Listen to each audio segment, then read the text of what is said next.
Hey, what's up guys? This is Cole with Teardown Transmissions. Today we're tearing down a 10R140. I'm gonna walk you guys through that and we'll find some failures. Let's get to it.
Now that we got the valve body out of this thing, you can really see the condition of the fluid and how much metal there is in it. This is a really common thing to see on 10R140s. They're known for gear train failures, as well as CDF drum failures like in the 10R80s.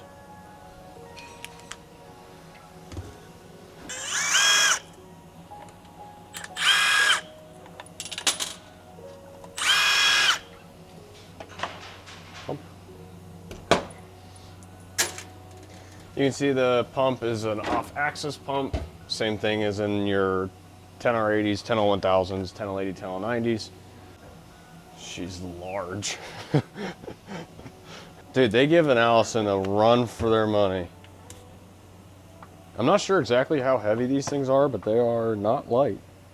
It's partially because of it has 4 planetary gear sets instead of 3. Yeah, obviously the 10L1000s are about the same size because Ford was mainly in charge of the rear wheel drive 10-speed, and then GM was mainly in charge of the front wheel drive stuff. Obviously, once Ford was done with their design and signed off on it, GM kind of went their own way. Made a few changes, additions, some worse, some better. They kind of went off on their own tangent.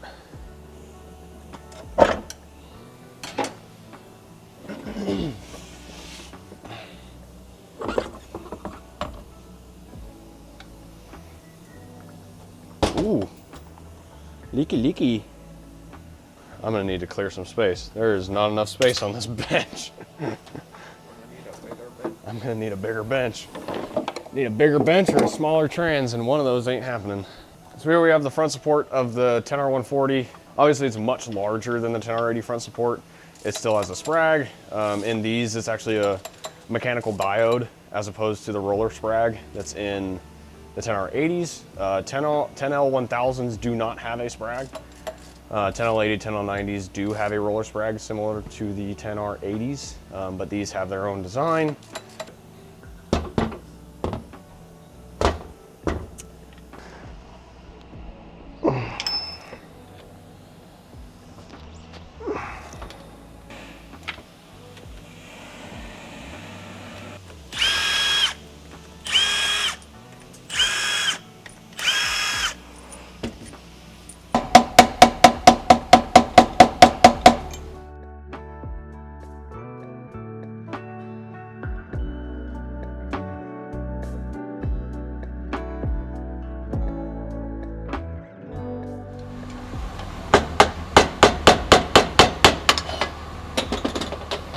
So there's the inside of the front cover. You can kind of see how this sits in there now.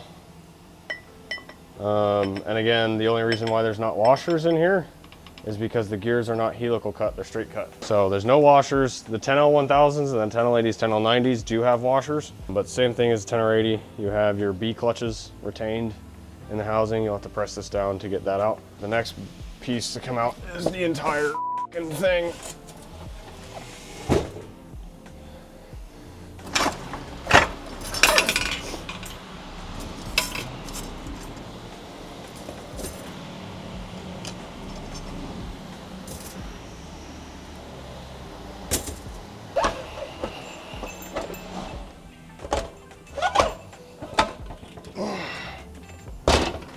Heavy.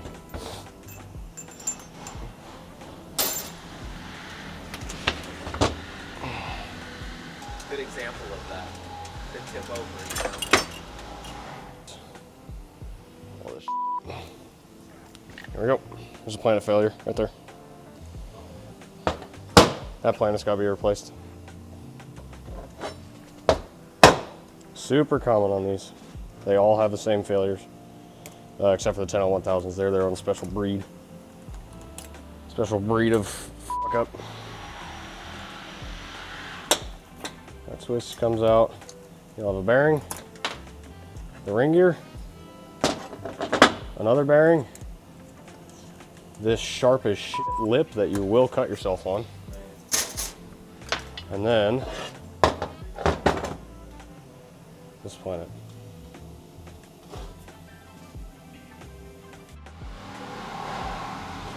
But this thing's toast. This thing's getting replaced. Obviously, it's the first planetary set, and it's the carrier of that planetary set, so makes that easy.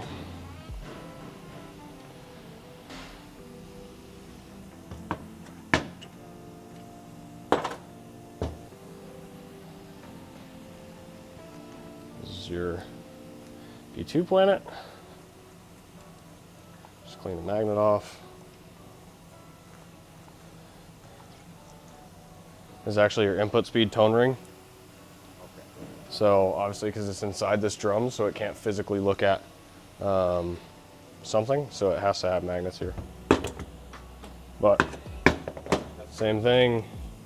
This one's a little more difficult, but check every single one of these. Any sort of movement, it's getting tossed. Anything. Because these are known for this sort of shit.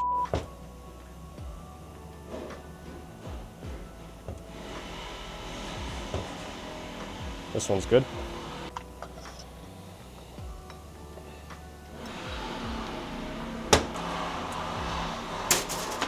There's that.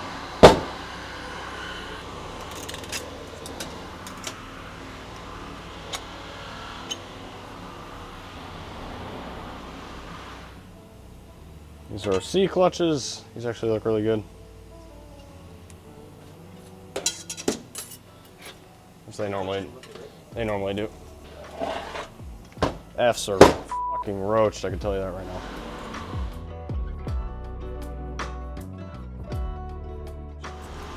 now. These are our D clutches. They look perfectly fine, no issues here. D is not a normal failure point. Normally we'll see E, F. B's, obviously, if it's a trans brake car, you see B clutches get hot, but the F's, there's a lot of clearance in there. There's a lot of clearance in there.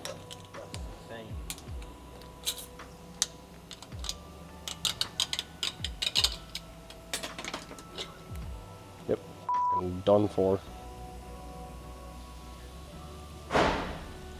That is what we call torched. This thing probably didn't even drive that bad. It's probably just funky.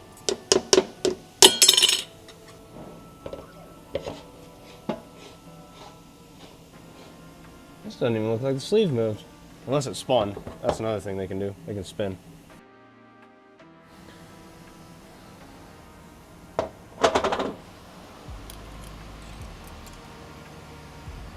Big difference between 10R80s and 10R140s, they added a washer here from factory between the P3 Planet and the P3 Sun Gear, which is a wear point in 10R80s.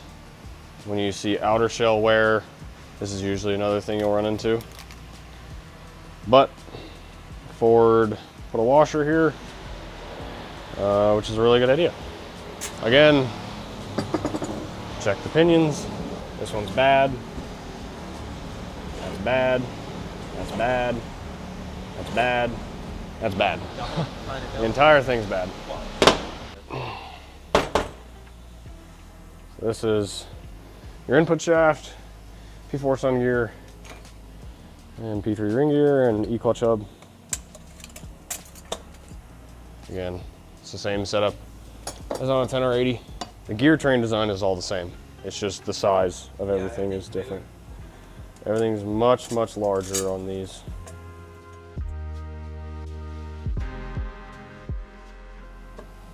Again, more Teflon bushings.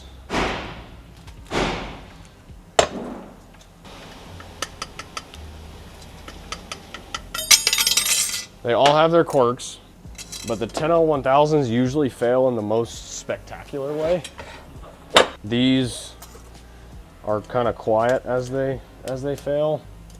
Unless they're not, then they'll make a whole bunch of gear train noise. Which this thing was probably whining. The customer just didn't know. There it goes. There's your P4 ring gear. And your outer shell.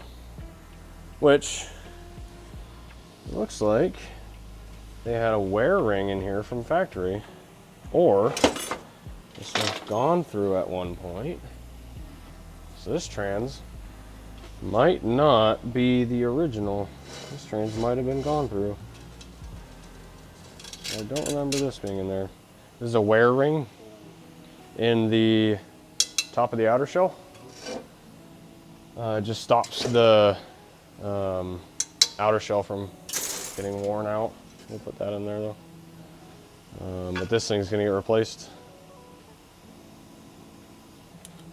Is this something diesel repairs? Get the f out of there. Ease. 1st, 3rd, 5th, 6th, 7th, 8th, 9th. It's a lot of lamination. Input shaft. One more planet we gotta check before we start pressing it apart. Because the output planet is, oddly enough, the most common one to fail. It's the most documented one that fails. Partially because people don't service these things. Well, because Ford doesn't tell them to. There we go. All right, let's see.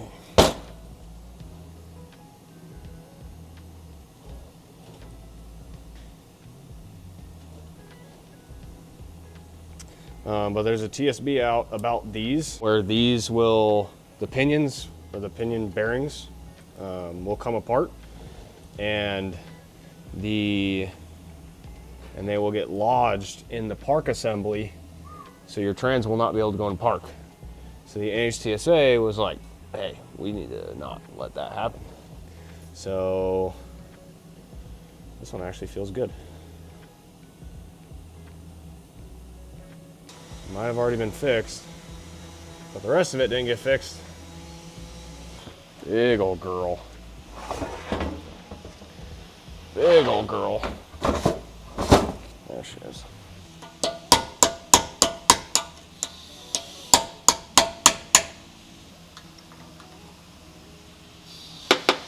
Yeah, this is actually your level plug, if I remember right.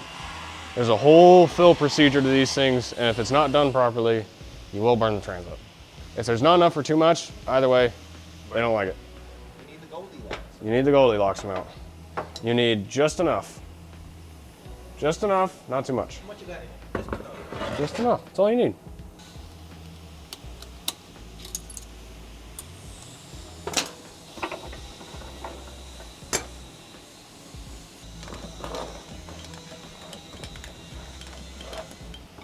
Works the exact same as any other 10-speed.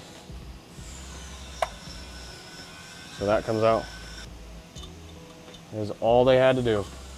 That only goes all the way. Thank you. Oh, E's are hot too. Those are done for.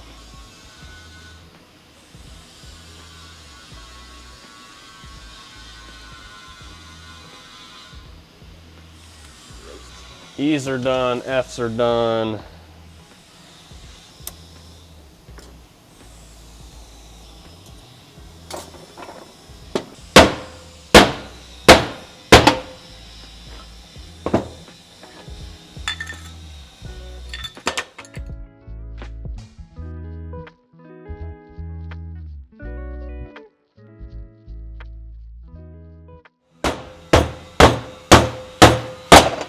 There it goes.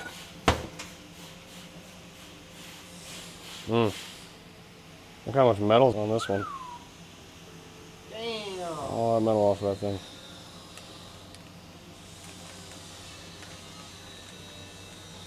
That's bad. You don't want that. That's bad.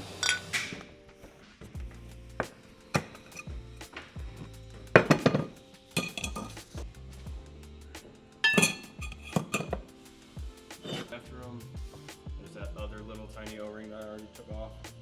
That one I'm less worried about. Yep, seemed to work. It gets more annoying because the sprag, can't take it out.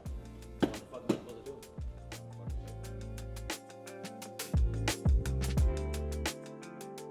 Looks like the B clutches got hot as well. You can see all the fish eyes in there.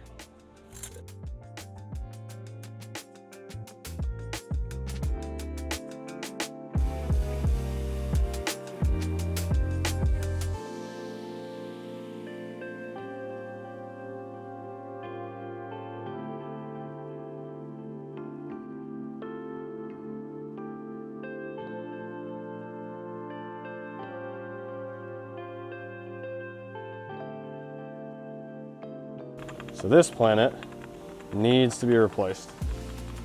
This is the P1 planet. That one's good. That one's good. That's not supposed to do that. That's definitely not supposed to do that. That one's not bad, even though it's hot. Yeah, these are the B clutches. These are your B brake clutch. But the source of B, F, and E failure was the pump. You can see all that scoring, not only from the slide, but from the rotor as well. How much metal came out of that planet, went through the pump, and buggered the pump. Unfortunately, there's quite a bit of hard part damage in this unit, but that is not atypical for a 10-speed. That pretty much wraps it up for our 10R140 teardown. These things have basically the same failure modes as 10R80s between planet failure, F clutch, E clutch, B clutch failure, pump failure as well. This one had all of them. It didn't have the CDF drum bushing spin, but that's because this thing failed well before that could happen. So we're gonna get this thing put back together and get this guy back on the road. Thank you guys.